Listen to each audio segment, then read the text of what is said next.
जय श्री कृष्ण।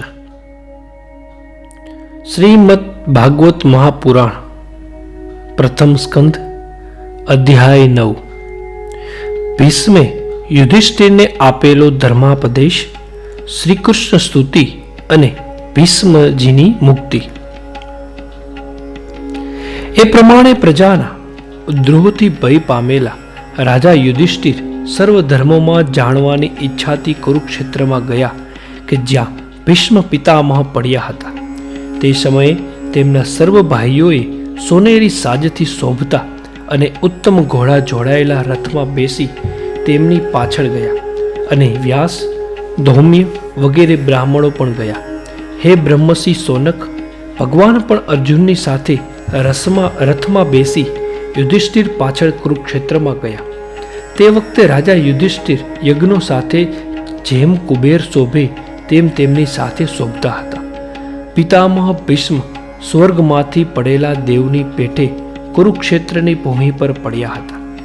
તેમને જોઈ પરિવાર સહિત પાંડવોએ શ્રીકૃષ્ણની સાથે તેમને પ્રણામ કર્યા। હે ઋષિ શ્રેષ્ઠ સોનક, તે વખતે સર્વ બ્રહ્મશ્રીઓ, દેવર્ષિઓ તથા રાજાશ્રીઓ ભરત શ્રેષ્ઠ ભીષ્મના દર્શન કરવા તે ત્યાં આવ્યા। તેમજ હે બ્રાહ્મણ, પર્વત, નારદ, ધૌમ્ય, ભગવાન વ્યાસ, બૃહદ સર્વ, ભરદ્વાજ, શિષ્યો સહિત પરશુરામ, વશિષ્ઠ, ઇન્દ્રપ્રમદ, તિત્ર, ગૃત્યસમદ, અસિત, કક્ષીવાન, ગૌતમ, અત્રિ, વિશ્વામિત્ર, સુદર્શન અને બીજા પણ સુખદેવ વગેરે પવિત્ર મુનિઓ તેમજ કશ્યપ તથા બૃહસ્પતિ વગેરે પણ શિષ્ય સાથે ત્યાં આવ્યા। વસુઓમાં ઉત્તમ અને દેશકાળના વિભાગને જાણનારા ધર્મજ્ઞ ભીષ્મ પિતામહે ત્યાં આવેલા તે મહાભાગોને ઓળખી તેમનો સત્કાર કર્યો। તેમજ જગતના ઈશ્વર શ્રી કૃષ્ણ કે જેમણે માયાથી મનુષ્ય શરીર ગ્રહણ કર્યું હતું અને જે સમીપ બેઠેલા કોઈ હોય હૃદયમાં પણ હતા, તેમનો પણ તેમના પ્રભાવને જાણનારા ભીમે સત્કાર કર્યો। પછી વિનય તથા પ્રેમથી યુક્ત અને પાસે બેઠેલા પાંડવોના સ્નેહના અશ્રુઓથી અંધ બનેલા નેત્રો વડે જોઈને ભીષ્મે કહ્યું, હે ધર્મથી આનંદ પામનારા પાંડવો, તમને બ્રાહ્મણો, ધર્મ તથા શ્રીકૃષ્ણનો આશ્રય છે, તેથી તમે દુઃખમાં દિવસ ગુજારનારા યોગ્ય નથી, છતાં આપ દુઃખથી જીવો એ ખેદજનક અને અન્યાયી છે। અતીરથી પાંડુ રાજા મરણ પામ્યા ત્યારે બાલપુત્રોવાળા કુંતીએ તમારા માટે વારંવાર ઘણા દુઃખો સહન કર્યા છે। હું માનું છું કે તમારે જે અપ્રિય થયું તે સર્વ કાળે કરેલું છે, કારણ કે મેઘ મંડળ જેમ વાયુને આધીન રહે છે તેમ લોકપાલો સહિત સર્વ લોકકાળને આધીન છે। એમ ન હોય તો ધર્મપુત્ર રાજા યુધિષ્ઠિર જ્યાં ગદાધારી ભીમસેન, ધનુર્ધર અર્જુન, ગાંડીવ ધનુષ અને શ્રીકૃષ્ણ મિત્ર હોય ત્યાં પણ વિપત્તિ કેમ હોય? હે રાજન, આ શ્રીકૃષ્ણ જે કરવા ઈચ્છે છે તેને કોઈ પુરુષ કદી જાણતો નથી। તેને જાણવા ઈચ્છતા વિદ્વાનો પણ મોહ પામે છે। માટે હે ભરત શ્રેષ્ઠ, આ સુખ દુઃખાદિ ઈશ્વર આધીન છે એવો નિશ્ચય કરી તે ઈશ્વરને જ અનુસરી અનાથ પ્રજાનું રક્ષણ કરો। આ શ્રીકૃષ્ણ ભગવાન સાક્ષાત આદિ પુરુષ નારાયણ છે। તે પોતાની માયા વડે લોકોને મોહ પમાડતા ગુઢ કરી યાદવોમાં વિચરે છે। હે રાજા, આ શ્રીકૃષ્ણના અતિશય ગૃહ પ્રભાવને ભગવાન શંકર, દેવર્ષિ નારદ અને કપિલ ભગવાનને જ યથાર્થ જાણે છે। જેમને હું મામાના પુત્ર, પ્રિય મિત્ર અને શ્રેષ્ઠ સંબંધી માને છે, તેમજ જેમણે જે વિશ્વાસથી મંત્રી, દૂત અને સારથી કર્યા છે, તે આ ભગવાન સર્વના આત્મા, સમદ્રષ્ટિવાળા, ભેદ રહિત, અહંકાર રહિત અને રાગાદિથી પણ રહિત છે। તેથી તમને ઉચ્ચ નીચ કર્મથી થતી બુદ્ધિની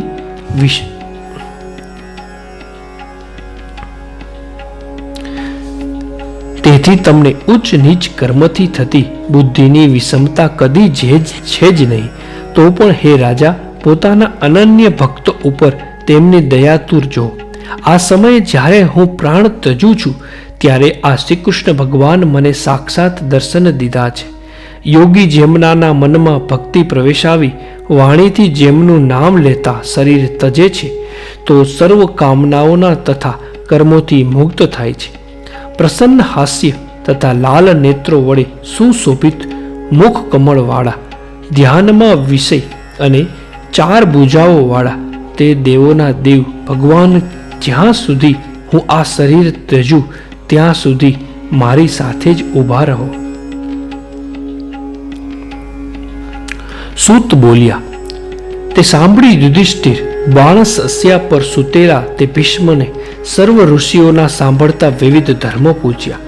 પછી હે મુનિ, તત્વવેતા ભીષ્મે પુરુષ પરસવાળી ભાવથી કરાયેલા મનુષ્ય જાતિના સામાન્ય ધર્મોના, વર્ણોના ધર્મો, આશ્રમના ધર્મો, વૈરાગ્ય રૂપવાળા ઉપાધિવાળો વેદોક્ત નિવૃત્તિ ધર્મ, રાગ રૂપ ઉપાધિવાળો વેદોક્ત પ્રવૃત્તિ ધર્મ, દાન ધર્મ, રાજધર્મ, મોક્ષ ધર્મ, સ્ત્રી ધર્મ તથા ભગવત ધર્મ એ સર્વ ધર્મોમાં સંક્ષેપ અને વિસ્તારથી વર્ણવ્યા.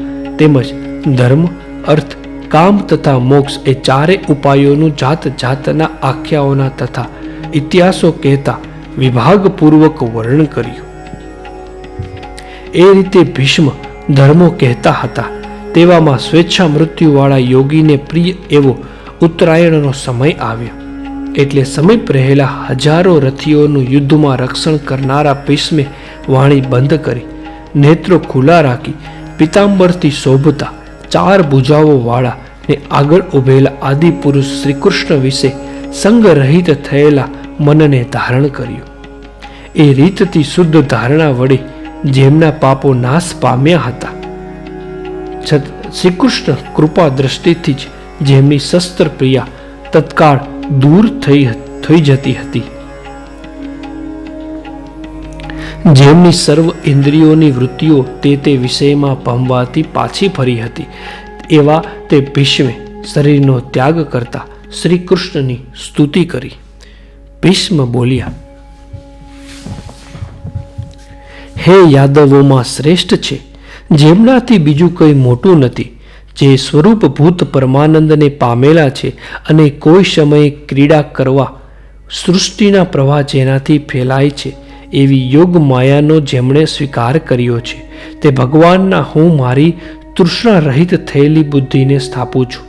વળી જે તે 3 જગતમાં કેવળ એક જ સુંદર તમાલ સમાન શ્યામ વર્ણવાળું પ્રાપ્ત કાળના સૂર્યના કિરણોની પેઠે સ્વાભાવિક પ્રકાશતા વસ્ત્રોવાળું અને કેસના ગુચ્છાથી ઉપરના ભાગમાં ઢંકાયેલા મુખવાળું શરીર ધારણ કરે છે, તે અર્જુનના મિત્ર શ્રી કૃષ્ણ વિશે મારી નિષ્કામ પ્રીતિ થાવ.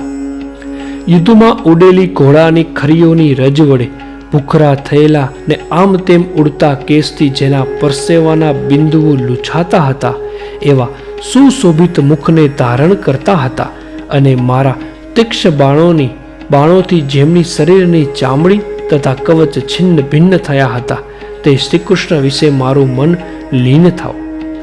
મિત્ર અર્જુનનું વચન સાંભળી તુરત જ પોતાના અને શત્રુઓના સૈન્યની વચ્ચે રથ ઊભો રાખીને જે ઊભા હતા, જેમણે પોતાના કાળ દ્રષ્ટિથી શત્રુ યોદ્ધાના આયુષ્ય હર્યા હતા, તે અર્જુનના મિત્ર શ્રી કૃષ્ણ વિશે મારી પ્રીતિ થાવ.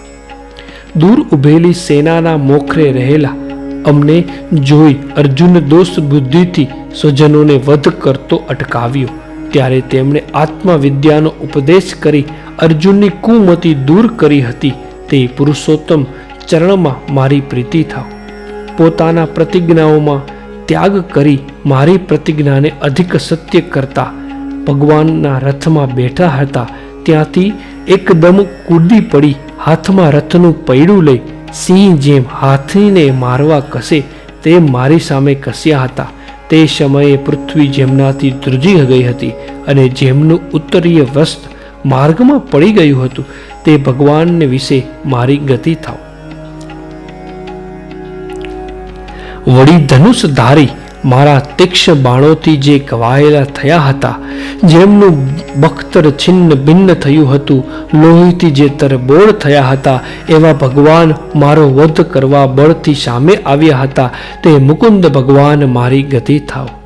અર્જુનનો રથ જેમને કુટુંબ જેવો હતો, જેમણે હાથમાં પરોણી લીધી હતી, ઘોડાઓની લગામ પકડી હતી અને જે સારથી કર્મની શોભાથી શોભતા હતા, હે ભગવાન વિશે આ વેળા કરતા ઈચ્છતા મારી પ્રીતિ થાવ. કેમ કે યુદ્ધમાં સર્વ યોદ્ધાઓ તેમના દર્શન કરીને તેમના સમાન રૂપને પામ્યા છે. સુંદર ગતિ, સુંદર વિલાસે, સુંદર હાસ્ય, પ્રેમના દ્રષ્ટિપાતો વડે ભગવાન પોતે જેમનું ઘણું માન કર્યું હતું, તેથી ઉત્કટ મદ વડે આંધળી બનેલી ભગવાનના ગૌવર્ધનનો આધાર આદિ કર્મોનું અનુકરણ કરતી ગોપીઓ પણ જેમના સ્વરૂપને પામી છે, તે ભગવાન વિશે મારી પ્રીતિ થાવ.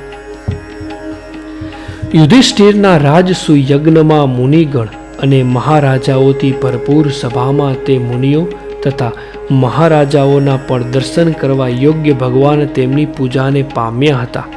એ સર્વ જગતના આત્મા આ સમય મારી દ્રષ્ટિએ પ્રત્યક્ષ છે. મારા અહોભાગ્ય, ખરેખર હું કૃતાર્થ થયો છું. કેમ કે પોતે સર્જેલા પ્રાણી માત્રના પ્રત્યેક હૃદયમાં જે બિરાજે છે અને જેમ સૂર્ય પોતે એક જ છે, છતાં પ્રાણી માત્રની ભિન્ન ભિન્ન દ્રષ્ટિએ અનેક હોય છે તેઓ જણાય છે, તેમ ભગવાન પોતે એક જ છે છતાં અનેક સ્વરૂપે જણાય છે. તે આ અજન્મા ભગવાનને હું ભેદ તથા મોહનો ત્યાગ કરી સારી રીતે પામ્યો છું. સૂતે કહ્યું, આ પ્રમાણે સર્વના આત્મારૂપ શ્રી કૃષ્ણ વિશે મન, વચન તથા દ્રષ્ટિને વૃત્તિઓ સાથે આત્માને સ્થાપી એક સ્વરૂપ કરી ભીષ્મ અંદરના ભાગમાં જ શ્વાસને લીન કરી ઉપરામ પામ્યા. તે સમયે ભીષ્મને નિરૂપાધિ બ્રહ્મ વિશે એકદ્ય ભામ પામેલા જાણી જેમ સાંયકાળે સર્વ પક્ષીઓમાં ચૂપ થઈ જાય છે, તેમ ત્યાં બેઠેલા તેઓ સર્વ ચૂપ થઈ ગયા. તે વખતે ત્યાં દેવ તથા મનુષ્યોને નગારા વગાડ્યા. સજ્જનો રાજા પ્રશંસા કરવા લાગ્યા. તેમજ આકાશમાંથી પુષ્પવૃષ્ટિ થઈ. હે સોનક, સારી રીતે મુક્ત થયેલા એ ભીષ્મના દાહ સંસ્કાર વગેરે મરણ કૃત્યો રાજા યુધિષ્ઠિર કરાવ્યા અને કેટલાક સમય સુધી તેઓ શોકમાં ડૂબી ગયા. સર્વ મુનિઓ પ્રસન્ન થઈ વેદોક્ત રહસ્યમય નામ વડે શ્રીકૃષ્ણની સ્તુતિ કરવા લાગ્યા. પછી શ્રીકૃષ્ણમાં જ હૃદયવાળા તેઓ પોતપોતાના આશ્રમ તરફ ગયા.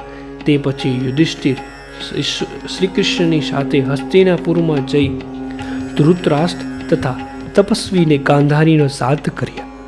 ધૃતરાષ્ટ્રની સંમતિ તથા શ્રીકૃષ્ણના અનુમોદની રાજા યુધિષ્ઠિર પોતાના વંશ પરંપરાગત રાજ્યનું ધર્મપૂર્વક શાસન કરવા લાગ્યા. શ્રીમદ ભાગવત પુરાણ